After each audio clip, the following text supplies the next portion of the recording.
I stood at the altar, bouquet trembling in my hands. 2 seats in the front row stayed empty, glaring at me like missing teeth in a smile. I kept glancing at the doors. They didn't open.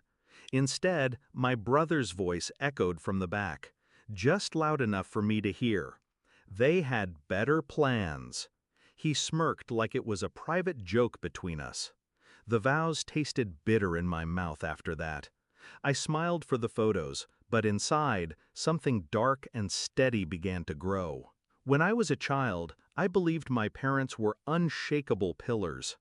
I'd race home from school with drawings, and they'd pat my head, before hanging my brother's crooked stick figure on the fridge instead of mine. His has more personality, they'd say. I learned early to swallow disappointment, to live in the spaces they left empty for me. Still, I kept hoping. I thought maybe marriage, my marriage, would be the day they finally saw me. The call came 3 days before the wedding. Mom's voice was flat, almost bored. "Sweetheart, we won't be able to make it. Your brother's hosting a barbecue. He wants us there." I thought she was joking. "You're missing my wedding for burgers and beer?" Her laugh was short. "Family is important." I was family, wasn't I? On the day, I waited. Every footstep in the hallway made my heart leap, until it didn't. By the time I said "I do," I knew they had chosen him over me. Again. I didn't cry, I didn't scream, I didn't send a single message asking why. Instead, I started watching, listening. My brother had always been reckless with money. He bragged about investments he didn't understand, and I knew my parents helped him out whenever his ventures crashed. One night I overheard him on a call at a family dinner. He mentioned something about a property deal, under their names, not his. That was my first clue. I began piecing it together like a puzzle. A joint account in my parents' names, a property deed signed by all 3 of them, loans disguised as gifts.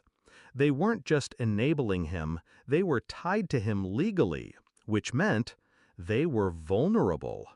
I spent months in the background quietly collecting copies of property records, screenshots of online listings, a discreet meeting with a real estate lawyer. The lawyer confirmed it. My brother's investment was a sinking ship. And because my parents were co-owners, their assets would go down with it if the mortgage defaulted. The plan came together naturally. I didn't need to ruin him. He was already doing that himself. All I had to do was make sure I wasn't in the wreckage when it happened. Step 1, sever every legal tie between us. I had my will rewritten, my name changed on old documents, every financial link erased.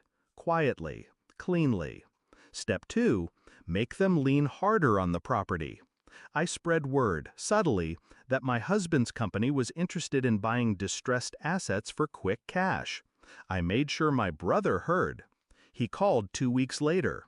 "You still got those business contacts?" he asked. "Why?" "Just wondering if they'd be interested in a property. Quick sale."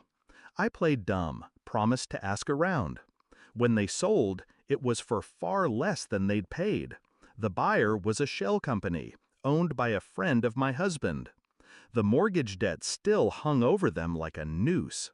Then came the interest rate hike. Payments doubled. My brother's other ventures collapsed. And suddenly, the 3 of them were drowning in letters from the bank. That's when I made my move. It was a Sunday lunch. I arrived uninvited, dressed in the same white dress I'd worn at the wedding. My husband waited in the car. Mom opened the door, startled. "Why are you—" "I thought I'd bring you something," I said, stepping past her. I placed a folder on the table. Inside, copies of the property sale, the debt records, and a foreclosure notice. Dad's face paled. "How did you?" "I told you once," I cut in, "family is important." My brother's jaw tightened. "You set us up." "No," I said calmly, "you set yourselves up. I just watched." I let the silence stretch until it burned. You missed my wedding, I said finally, for a barbecue. No one spoke. You made your choice. I made mine. I turned to leave, but stopped at the door. Oh, and one more thing. Next time you want to use my name to secure a loan, don't. It doesn't exist anymore. They lost the house 6 months later.